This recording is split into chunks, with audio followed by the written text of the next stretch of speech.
Hello everybody, it's Paul Tilley and I'd like to welcome you again to HN2150 Training Development. Today we're going to look at Unit 5, which is off-the-job training. Off-the-job training is training that is done off the job, in other words, in a formal classroom type setting. When we think of off-the-job training, it encompasses a whole bunch of different types of methods. And in this unit we're actually going to take a look at all of those methods. So we're thinking about lectures, discussions, games, role plays, case studies, handouts, computer technology, multimedia, PowerPoint, slides. All of these things would be part of off-the-job training and the tools used in off-the-job training. Specifically in this unit, we've got some key objectives. We're going to describe what off-the-job training is and the methodologies that are used in off-the-job training. We're going to compare and contrast the various training methods. We're going to critique the various training methods, look at them, and we're going to discuss the advantages, disadvantages of each method and some tips for using each method. So first of all, we have to define exactly what off-the-job training is.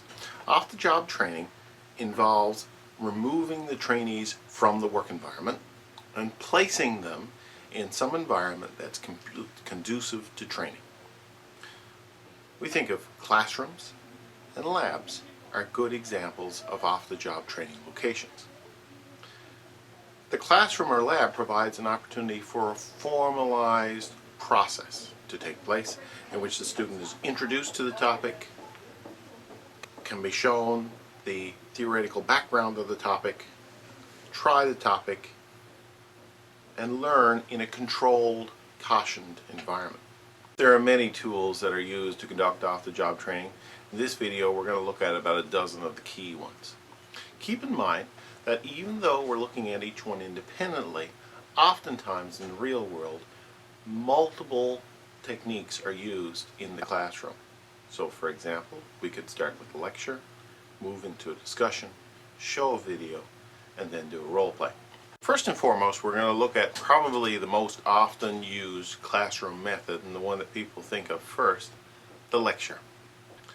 The lecture involves standing up in front of a group of students and delivering information. So it is very much a one-sided delivery type process. Now, it has several key advantages. First, you can transmit a lot of information orally with a lecture. Someone talking about things, such as what we're doing here now, can certainly give a decent amount of information in a relatively short amount of time. The speed at which a lecture can be done really is dependent and controlled by the lecturer. So again, that control issue is important there in order to cover the material in the time we have. Key points can be emphasized throughout the lecture. So major points emphasized, minor points de-emphasized. We can get the message, the key messages delivered, and we can give very clear directions in a lecture. These advantages alone mean that the lecture is a very, very useful tool. It's not without its shortcomings, however. You think about some of the issues with the lecture, it's not necessarily effective for skill development. We're telling, we're not really doing. It doesn't work so well for changing attitudes. Attitudes sometimes require a great deal of work in order to change. The lecture is very unlikely to do that. The lecture too is often criticized for not necessarily adapting to various learning styles. Certain people, yes, can understand based on what a lecture deals with. Other people need hands-on. So we have to be cognizant of the fact that the lecture does not necessarily work for everybody. So the lecture doesn't necessarily engage, and one of the things we need to do with the lecture is to ensure that we try to get some decent engagement. If you can't get the decent engagement, keep the lecture down to a tight, closely focused process. Also, as in the case of this situation right here, it's very difficult to get feedback in a lecture. You might be thinking now, this is wonderful, it's making a lot of sense, or you might be thinking, this doesn't make any sense whatsoever. Unfortunately, especially in this capacity right here, I can't tell or can't judge unless you tell me what your general thought is on it. So let's look now at some of the key tips in terms of using a lecture. It's used a lot. It has some disadvantages. What can we do to take advantage of its advantages and minimize its disadvantages? First, we need to know the objective. What are we doing the lecture on? Why are we doing it? Does it meet the requirements of the basic objectives that is set out in training? We've got to be clear to use the specific information that's required. Let's not load it up with unnecessary information. It's good to introduce a topic with a lecture. Lectures are very useful for starting. They're not necessarily the whole learning process, they're part of the learning process. The lecture forces the instructor to gather and arrange the information in a logical manner. So a well-planned lecture would lead to a well-planned discussion and a well-planned learning process. We should keep our lectures down in terms of time and in terms of points to keep them focused. We also look at a lecture and we say one of the things that we need to do is to match the material that we hand out and the supplementary material with the lectures to ensure that it creates a single synergetic learning process. From the lecture, we often move into a discussion. Now, a discussion is a useful tool for enlarging the person's body of knowledge on a particular subject. It increases training involvement. They're absolutely involved in the discussion, or they should be involved in the discussion. That's useful. So it's not so much a passive experience, more of an active experience. Helps the trainees recognize what they should know. Certainly that's important. The discussion will reflect on the important issues. It's an opportunity for questions, and it's an opportunity from learning from one another.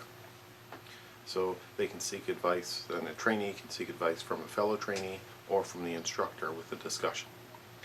It also encourages the growth of ideas, clarification of ideas, and the buildup of ideas, a collective wisdom, as it were.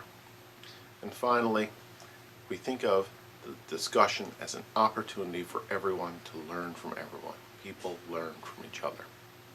The downside of the discussion flows from the fact that if the group is too large, how much involvement do any one person have in the discussion? So we question the group size whenever we do a discussion. We need to keep it to a good size. We also can't have people dominate the discussion, so we need to get engagement by everyone. And that's part of the role of the facilitators to ensure we got good involvement. Finally, some trainees just have some opinions that make it very difficult to overcome in terms of a discussion. People will argue with her, or people will say that's not right or whatever, and it sometimes can affect the quality of the discussion, particularly if it's demeaning to another person. So what we need to do is, as a lecturer or as a leader or a trainer in the discussion, is to manage the discussion well and to manage the people in it.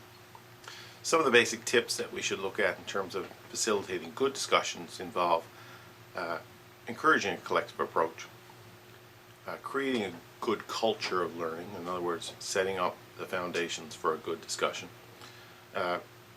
reflecting questions. So instead of answering all the questions as the instructor, you ask the audience or ask the trainees what they think, get people involved. It's a great opportunity to give positive reinforcement to people. If people are giving right answers or aiding in the discussion, we can certainly acknowledge that. We can't let people dominate. We have to ensure that we don't lose track of time and keep it focused on the major objectives. So having, again, well-defined tasks, clear objectives, and clearly relating the discussion to the objective certainly helps facilitate better discussions. Most discussions and lectures today use audiovisual tools. In and of themselves, they're not necessarily useful, but incorporated into a lecture and discussion, an audiovisual multimedia type tool certainly helps the learning process. Let's look at some of the key advantages. Offers the ability to control the pace. Again, if we have a video and the video is 30 minutes long, it's 30 minutes long. It helps the trainees remember key points. Again, they can be emphasized in a well-constructed video or a well-constructed slideshow. information that a video or a lecture or a videotaped or a slideshow is consistent across all the receivers. So if we give a lecture one day with a video and another day with that video, the same message is repeated. The videos and presentations using multimedia can certainly demonstrate hard to demonstrate topics or difficult situations. So it's useful for those sorts of things. And if it's something complex or something dynamic too, it certainly allows us to bring people in. So you can actually show a car being assembled or show a particular piece of equipment being used on a video much more easily than you can in the classroom, because you can see it in real life. Some of the key disadvantages with videos is that they can be difficult to view from a distance, so we need to make sure we got a good room for that. It can be distracting, or there can be distractions, so depending on what's in the video it could throw people off, or depending on where the video is shown it could throw people off. Sometimes it's a little bit flashy for people. Some people just can't take the visual stimulation from it. And probably the largest one is videos are expensive to make in terms of cost and in terms of time. So you need to be cognizant of those things. Some of the tips that we'd use whenever we'd employ videos or multimedia in terms of our presentation would include the trainer should clearly outline the objectives before and during the process of showing the multimedia. The trainees need to know how the multimedia relates to the training. If we're showing a video, what is the relationship to the objectives that we're looking at? We have to give guidance up front and clearly outline what to look for in terms of the video and how the video relates.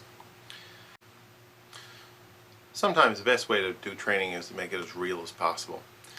The next tool, the case study, is an attempt at making the learning real. What a case study is, it is a real-life event that is documented. And what we do is we get students to review the real-life event, look at the situation, analyze it, make a decision on it, and make suggestions. So the idea is that you will learn from real-life experience.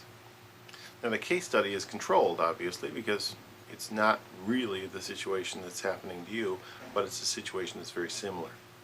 So you need to be able to think about a case study as a good tool to affect learning in a safe and controlled way.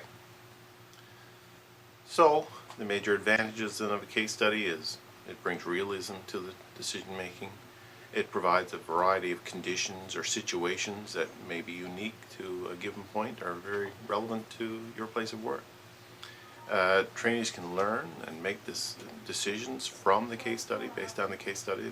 They're working towards resolving the issue right there. It encourages creativity because there's no one right answer per se. It's the approach that's focused on.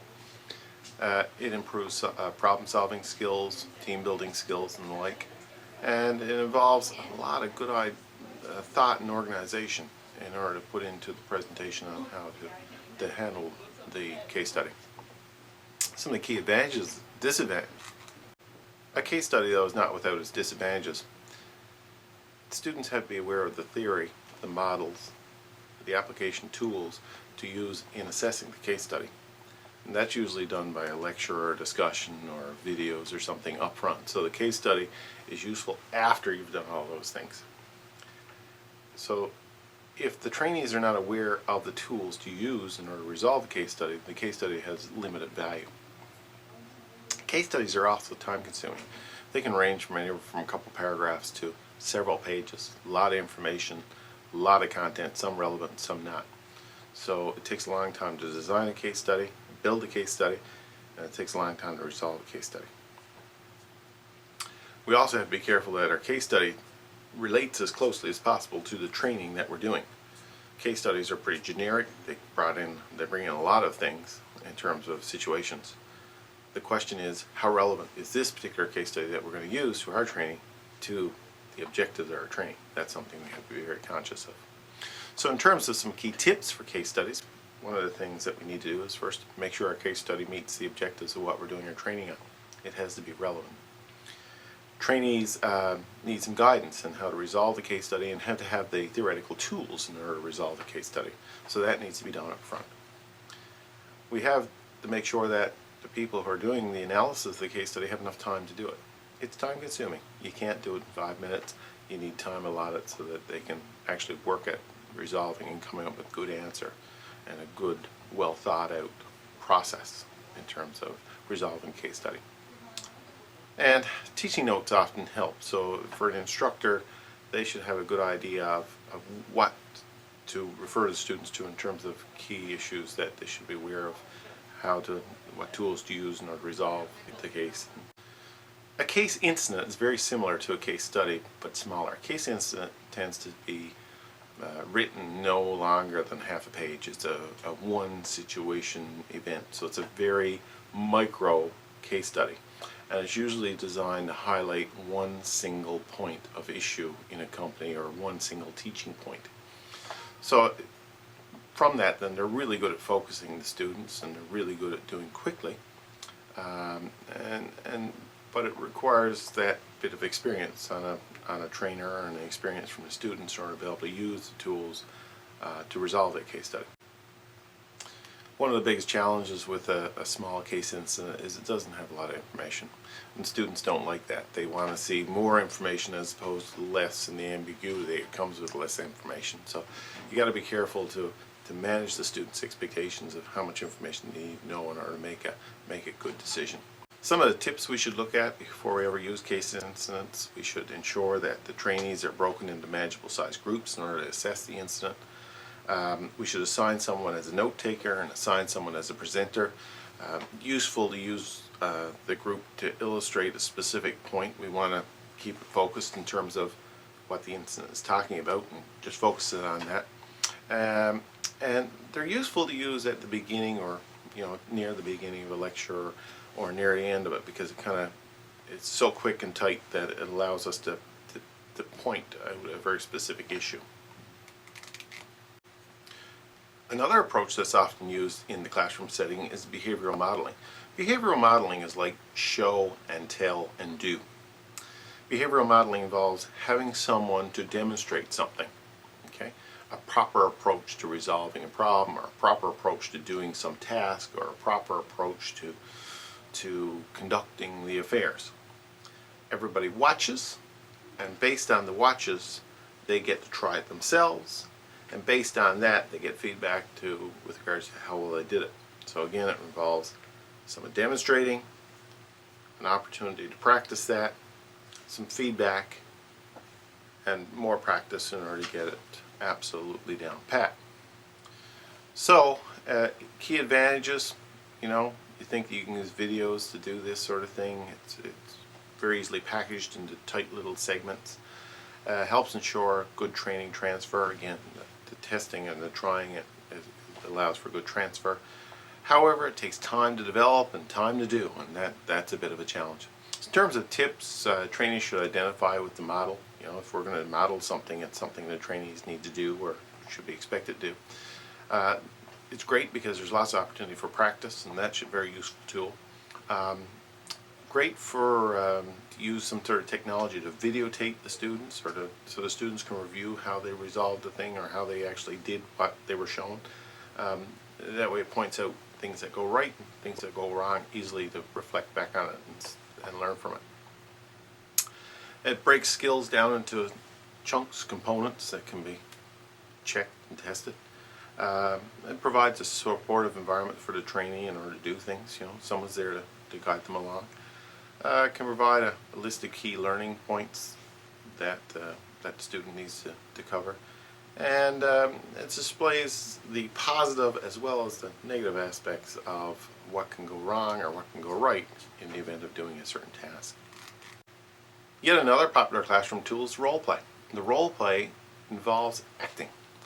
What you do is some students are brought to the front of the classroom and they get to act out a scenario. Now, before any of this really takes place, the lectures, the training, and all the things that we've talked about before have taken place. So the students take all of that knowledge that they learned through the training, through the lectures, through the discussions, they take all that knowledge and they incorporate it into their role play. Usually you have a couple of actors in the role play. You have someone who represents task person, the person who's doing something. Say, for example, a salesperson will try out selling a particular item, and the other person is someone that reflects a management point of view or a customer point of view, so it's kind of a mirror to bounce off the ideas.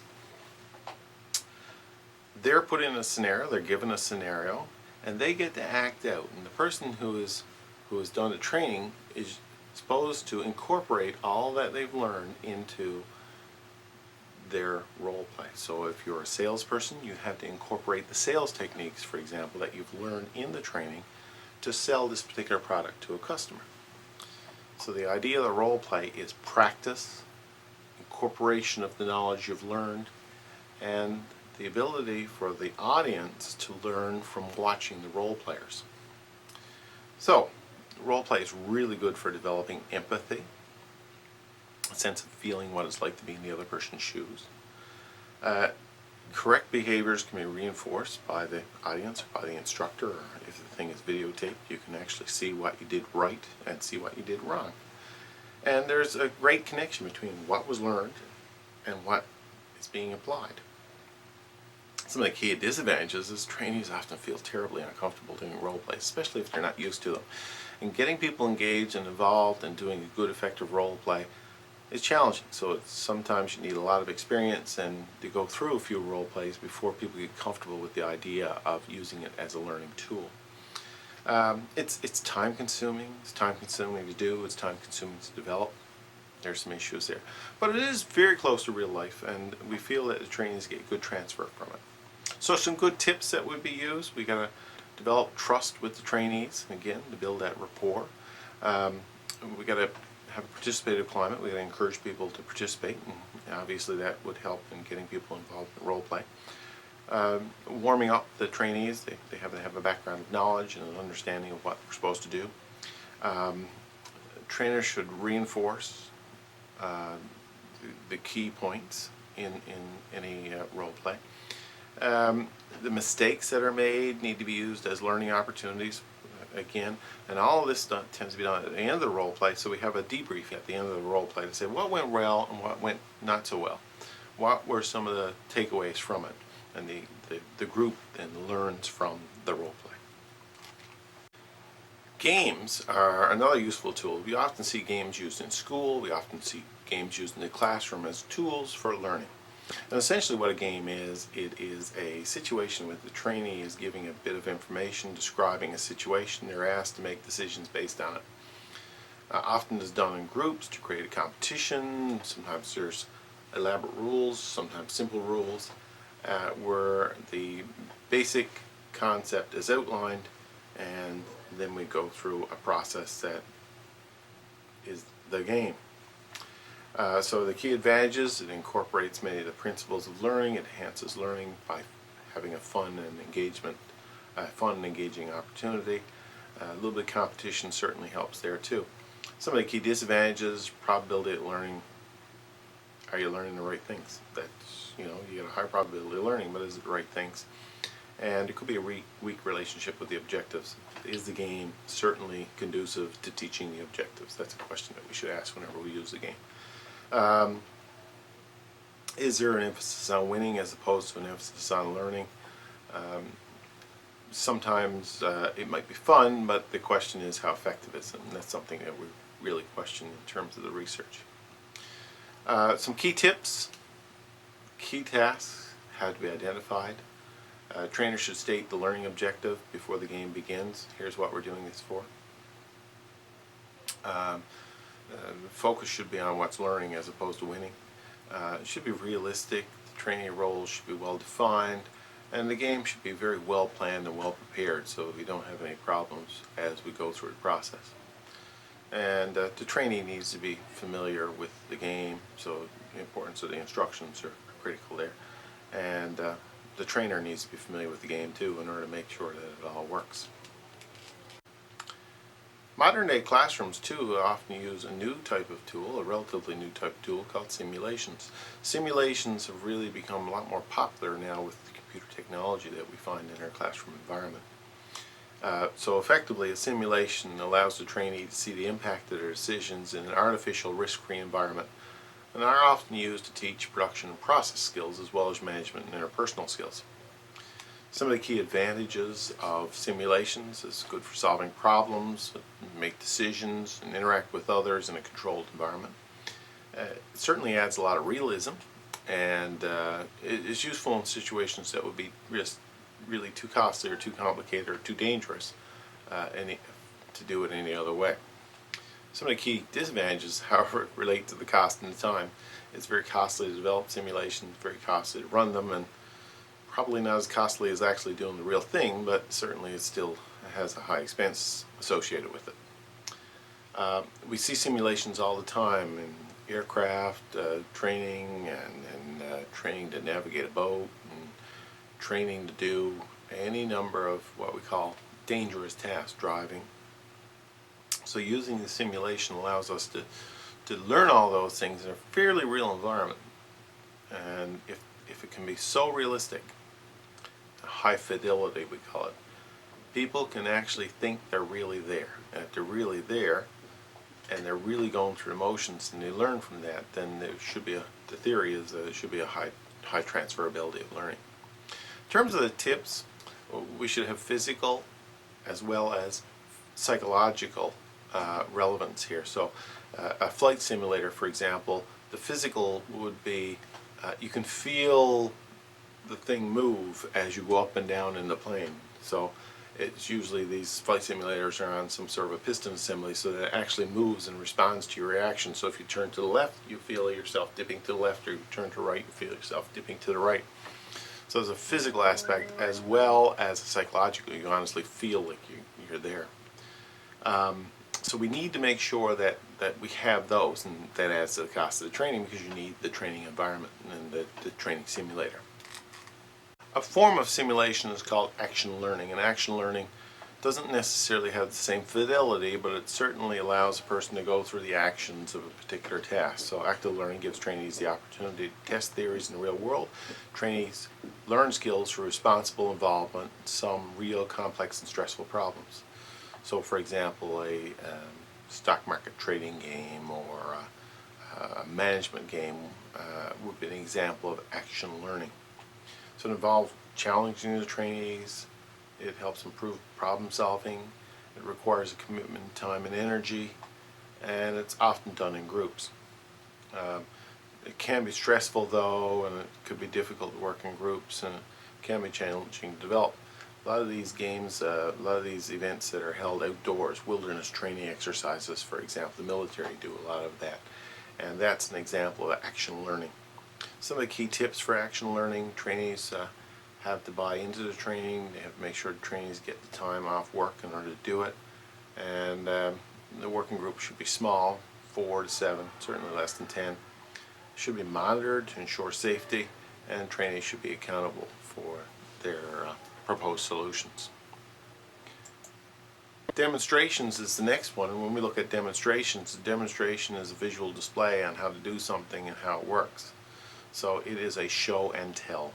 So the key advantages: trainees get to see the task performed properly, trainees get to practice in the presence of a trainer, correct any mistakes that they make, and discussions can help trainees learn more. Key disadvantage: development costs are high and can be time consuming. So some key tips: should be accompanied by a lecture up front, a possible discussion up front. There needs to be a lesson plan, a clearly laid out path of what we're going to be doing and when. Tasks need to be broken down into reasonable parts, and we have to sequence these parts in such a way that it improves learning. Most training is rarely independent training sessions. In other words, we take a lot of the tools that we've just talked about and couple them together. This is known as blended instruction, where you have a number of different approaches to teaching the same thing. So we'd have lecture, we'd have some discussion, we'd have some simulation, we'd have a game. And what we're doing is blending all of those. The big advantage is people have different learning styles, so one type of learning may work for one person better than another person. So if we couple all together a bunch of different methods, the idea is that we get greater overall transfer. So the key advantages: it takes advantage of different learning styles, allows multiple learning outcomes, and increases the possibility and probability of training transfer. Disadvantages, it requires the trainers to be skilled in different roles. For example, you have to be good skilled lecturers, good skilled discussion leaders, good skilled simulators, and so on. And it can be costly. Some of the tips: trainers need to be skilled in the various training methods, and they need to get those skills. And the best approach for each learner and learner objective needs to be determined. What's the best tool to use in order to teach this particular subject? That's what needs to be done up front, and that's why it requires a lot of work. So there you have it, the classroom environment. It's a world of opportunity, and there are lots of choices to use. The key message is that we need to be clear on what our objective of the training is. And no matter what tool we use, all of the tools have to work towards achieving that basic objective. What is the major task learning outcome? Let's work towards that. Anyway, if you have any questions, let me know. Thanks.